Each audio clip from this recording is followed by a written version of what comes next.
Hello guys, welcome to Pepcoding. Hope you are all doing good. आज की हमारी video होने वाली है अपाचे स्पार्क के बारे में। अपाचे स्पार्क में होता क्या बेसिकली, अपाचे स्पार्क एक ओपन सोर्स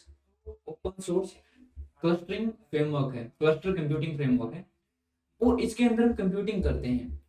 किसकी कंप्यूटिंग करते हैं? हमारे डेटा के ऊपर कंप्यूटेशंस करते हैं, कंप्यूटेशन करते हैं हमारे डेटा के ऊपर। इसकी खासियत क्या है? जो अपाचे अपाचे स्पार्क है, वो उसकी खासियत क्या है मैं एक बार बता देता हूँ आपको। अपाचे स्पार्क जो मैप रिड्यूस है, हडूप का जो मैप रिड्यूस है ना, हडूप का जो मैप रिड्यूस है उसके ऊपर बेस्ड है। वो इससे 100 टाइम फास्टर है, 100 टाइम फास्टर है मैप रिड्यूस से हमारा अपाचे स्पार्क। और अपाचे स्पार्क जो है वो इन मेमोरी क्लस्टर कंप्यूटिंग कर सकता है। इन मेमोरी क्लस्टर कंप्यूटिंग से मेरा मतलब क्या है? इन मेमोरी क्लस्टर कंप्यूटिंग मतलब कि ये रैम के अंदर सारे डेटा को लेके आके, यानी हमारे पास कुछ डिस्ट्रीब्यूटेड सिस्टम्स हैं। डिस्ट्रीब्यूटेड सिस्टम आपने समझ लो, एक बार ये देख लीजिए डायग्राम कि जो एक मेन से कनेक्टेड है और हर एक के अंदर कंप्यूटिंग चल रही है। ये कुछ हमारा एक कंप्यूटर है, ये हमारा कुछ एक कंप्यूटर है, ये हमारा कुछ एक कंप्यूटर है। इन सब के अंदर कुछ ना कुछ कंप्यूटिंग चल रही है, इन सब की रैम यूज हो रही है, एक ही टास्क पे परफॉर्म कर रही है पैरेलली। मतलब हमारे पास कुछ डेटा, उसको डेटा को हमने कुछ डेटा को इसको दे दिया, कुछ डेटा को इसको दे दिया, कुछ को इसको, कुछ इसको, उसके ऊपर ऑपरेशन को परफॉर्म कर रही है। इससे क्या रहा है, यानी हमारे पास मान लीजिए इस डिस्ट्रीब्यूटिंग कंप्यूटिंग की हमें जरूरत क्या, पहले ये देख लेते हैं कि डिस्ट्रीब्यूटिंग कंप्यूटिंग की हमें जरूरत क्या है। तो डिस्ट्रीब्यूटिंग कंप्यूटिंग की नीड हमें इसलिए है क्योंकि हो सकता है हमारे पास जो भी कंप्यूटर्स अवेलेबल हैं वो मैक्सिमम कितने जीबी तक हो सकते हैं, कितने जीबी तक रैम हमारे पास कंप्यूटर है? 64 जीबी तक हमारे पास रैम हो सकती है। या मान लीजिए ऑन एन एवरेज 64 जीबी तक हमारे पास, या फिर 8 GB, on an average 32 GB या 8 जीबी तक हमारे पास, या 16 जीबी तक हमारे पास रैम हो सकती है। बट बट हो सकता है डेटा हमारा 128 जीबी हो, या हो सकता है हमारा डेटा इससे भी लार्ज यानी 256 जीबी हो। तो इस टाइम पे हमारी हमारी कंप्यूटिंग नहीं हो सकती हमारे एक कंप्यूटर के अंदर। तो हम क्या करेंगे? हम डिस्ट्रीब्यूटेड सिस्टम का यूज करेंगे। हम बोलेंगे कि कुछ कुछ जीबी डेटा इसको प्रोवाइड कर दिया जाए, इसकी रैम में प्रोसेस हो सके, कुछ जीबी डेटा इसके अंदर प्रोसेस हो सके। इसे क्या कहते हैं? इसे कहते हैं distributed system. In memory cluster computing में यही चीज है। इन मेमोरी क्लस्टर कंप्यूटिंग में क्या करता है जो हमारा अपाचे स्पार्क है, इन मेमोरी क्लस्टर कंप्यूटिंग कैसे कर सकता है?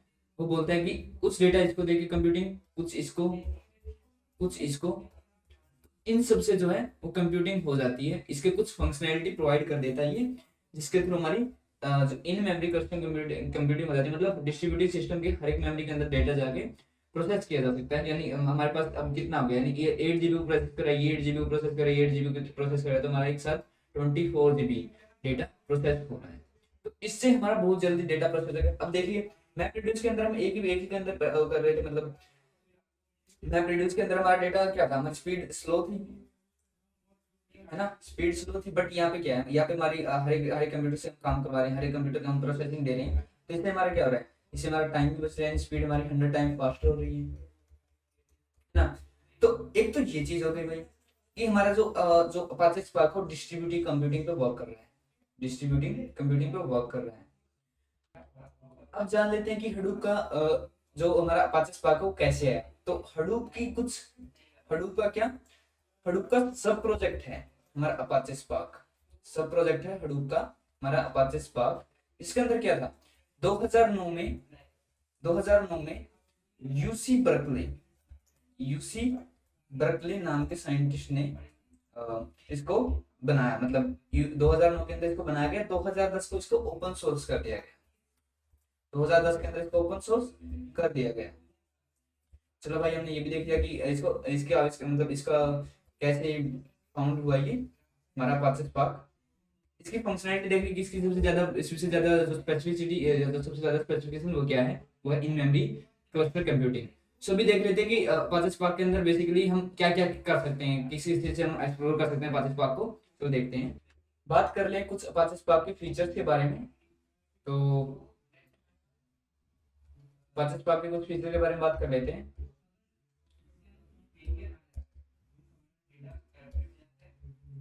अपाचे स्पार्क में बेसिकली होता क्या है, एक तो स्पीड जो स्पीड है अपाचे स्पार्क ने वो बहुत ज्यादा इंक्रीज कर दिया। हम स्पीडली कंप्यूटेशन कर सकते हैं, 100 टाइम फास्टर था।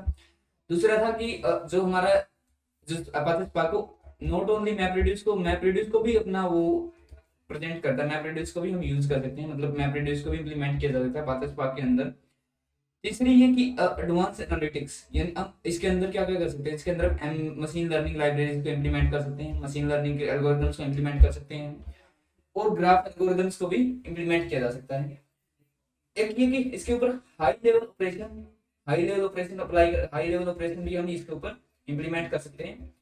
एसक्यूएल क्वेरीज वगैरह से भी हम हमारे डेटा को, मतलब डेटा के ऊपर ऑपरेशन अप्लाई कर सकते हैं। एसक्यूएल क्वेरीज वगैरह, एसक्यूएल क्वेरी लैंग्वेज से हम क्वेरीज वगैरह अप्लाई कर सकते हैं हमारे डेटा के ऊपर।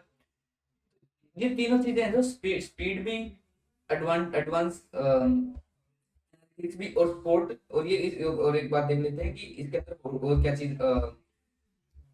है कि ये मतलब हर एक मतलब बहुत सारी लैंग्वेजेस को के ऊपर मतलब अपने फीचर प्रोवाइड करता है। जैसे कि पाइथन के अंदर हमारा क्या है, पाइस्पार्क है। बेसिकली जावा के अंदर बना गया है स्पार्क, जब जावा के अंदर बना गया, बट हम इसको किसी भी लैंग्वेज से इंप्लीमेंट कर सकते हैं, जो पाइथन से कर सकते हैं, आर से कर सकते हैं, स्काला से कर सकते हैं, जावा से कर सकते हैं। तो हम किसी भी लैंग्वेज से इसको यूज कर सकते हैं, किसी भी लैंग्वेज से इसकी फंक्शनैलिटी को प्रोवाइड कर सकते हैं, ठीक है। तो यदि हम पाइथन यूज करते हैं तो पाइस्पार्क, और यदि आर यूज करते हैं तो आर स्पार्क टाइप यूज, इसकी प्रोनाउंसिएशन हो जाती है।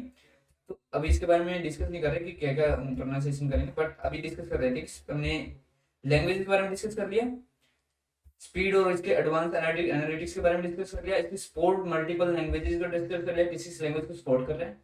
अभी देख लेते हैं कि स्पार्क के अंदर और क्या क्या फंक्शनैलिटी हम दिखा सकते हैं, मतलब फंक्शनैलिटी हम शो कर सकते हैं, हम प्रेजेंट कर सकते हैं। तो बेसिकली स्पार्क के अंदर हम एसक्यूएल क्वेरी वगैरह यूज कर सकते हैं, स्ट्रीमिंग कर सकते हैं, मतलब स्ट्रीमिंग का मतलब क्या है, यहाँ मैं लिख देता हूँ। स्ट्रीमिंग जो है उसके अंदर हम, हमारे पास जैसे कि फेसबुक है, फेसबुक का क्या है, रियल टाइम डेटा होता है, उसके ऊपर हर टाइम पोस्ट आती रहती हैं, और उसके ऊपर यूजर एड ऑन होते रहते हैं, नाटो के ऊपर भी ऐसा ही है। तो क्या होगा, जो डेटा वो रियल टाइम, मतलब रियल टाइम एड ऑन हो रहा है ना। इससे क्या हो रहा है कि हमारा डेटा इंक्रीज हो रहा है, लेकिन अगर हम इसको इंक्रीज होते होते मतलब साथ में डेटा आ रहा है और साथ में उसके ऊपर प्रोसेसिंग हो रही है, तो हमारा काम कितना आसान हो जाएगा। तो जो पाइप उससे हम स्ट्रीमिंग भी कर सकते हैं, स्ट्रीमिंग डेटा के ऊपर भी प्रोसेसिंग कर सकते हैं, ठीक है। तो स्ट्रीमिंग एक फीचर हो गया इसका। एक हो गया भाई एमलीप, मतलब मशीन लर्निंग लाइब्रेरी को भी इसके ऊपर इंप्लीमेंट किया जा सकता है पाइथन के ऊपर, ठीक है। पाइथन मींस पाइथन, पाइथन के साथ स्पार्क, ये समझ लीजिए। बट इस स्पार्क के बारे में बता रहा हूँ आपको कि स्पार्क के अंदर हम क्या क्या कर सकते हैं। भाई मल्टीपल लैंग्वेज सपोर्ट कर रहा है ये, मल्टीपल लैंग्वेज सपोर्टेबल है, सपोर्टेड है इसके अंदर, यानी हम पाइथन के अंदर भी लिख सकते हैं, स्काला के अंदर भी लिख सकते हैं, जावा के अंदर भी लिख सकते हैं, आर के अंदर भी लिख सकते हैं। डेटा और एसक्यूएल के अंदर इसने डेटा फ्रेम्स भी प्रोवाइड कर दिए, आरडीडी प्रोवाइडेड है। आरडीडी डेटा फ्रेम और डेटा सेट के बारे में आप नेक्स्ट वीडियोस में देखेंगे कि हम इनसे क्या क्या ऑपरेशन अप्लाई कर सकते हैं, क्या क्या इनके फाइन स्पेसिफिकेशन और क्या क्या इनके ड्रॉबैक्स हैं, वो आगे की वीडियोस में देखेंगे।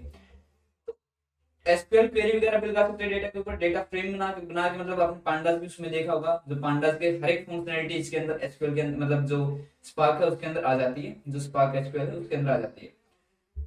और एमलीप के अंदर हम मशीन लर्निंग के हर एक एल्गोरिथम को इंप्लीमेंट कर सकते हैं, जैसे साइकिट लर्न का यूज किया जाता है, यहाँ पे हम पाइस्पार्क का यूज कर सकते हैं। ग्राफिक्स, ग्राफिक्स के अंदर हम क्या करेंगे, ग्राफ के एल्गोरिथम्स को भी इंप्लीमेंट किया जाता है यूजिंग पाइस्पार्क, या आप पाइस्पार्क को ये समझिए कि पाइथन विद स्पार्क। बेसिकली मैं स्पार्क के बारे में बात कर रहा हूँ, आप यूज कर सकते हैं जावा भी, स्काला भी, आर भी, anything, any language you can use. But हम अपनी वीडियोस में हमारी पाइथन को यूज करेंगे, इसलिए मैं पाइस्पार्क यूज कर रहा हूँ यहाँ पे, पाइस्पार्क वर्ड। सो हमने देख लिया आज की हमारी वीडियो में, हमने देखा कि जो स्पार्क वो क्या होता है, स्पार्क के बारे में देखा, स्पार्क की कुछ फंक्शनैलिटीज को देखा कि स्पार्क के अंदर क्या क्या फंक्शनैलिटीज अवेलेबल हैं, स्पार्क की कैसे हम इंप्लीमेंट कर सकते हैं स्पार्क को, और स्पार्क से हम मशीन लर्निंग लाइब्रेरीज को इंप्लीमेंट कर सकते हैं। मशीन लर्निंग स्पार्क में मशीन लर्निंग लाइब्रेरी प्रोवाइड करता है, तो मशीन लर्निंग के एल्गोरिथम को इंप्लीमेंट कर सकते हैं, ग्राफिक्स के एल्गोरिथम को इंप्लीमेंट कर सकते हैं, एसक्यूएल क्वेरी वगैरह लगा सकते हैं, हमारे डेटा के ऊपर डेटा फ्रेम्स बना सकते हैं। स्पार्क के अंदर में ये सारी फंक्शनैलिटी अवेलेबल है। और सबसे जो मेन फीचर स्पार्क का वो है in memory cluster computing, means distribute system करके हर एक का रैम को यूज करके वो डेटा को प्रोसेस करवा रहा है। मतलब हमारे पास एक क्लस्टर ऑफ कंप्यूटर्स है, उसके अंदर डेटा है, हर एक को डेटा प्रोवाइड किया गया कुछ कुछ जीबी, वो अपनी अपनी रैम में ले जाके अपने को प्रोसेस करे पैरेलली। तो इससे क्या हो रहा है, हमारी स्पीड इंक्रीज हो रही है, स्पीड ऑफ कंप्यूटेशन इंक्रीज हो रही है। तो हमारा यही मेन फीचर है स्पार्क्स का। अवर मैप रिड्यूस की मैप रिड्यूस जो था वो डिस्क के अंदर लेके जा रहा था, और जो हमारा स्पार्क है वो रैम के अंदर ले जाके डिस्ट्रीब्यूटिंग कंप्यूटिंग कर रहा है। तो आज की वीडियो में इतना ही। Thanks for watching, love from the Pepcode. Thank you.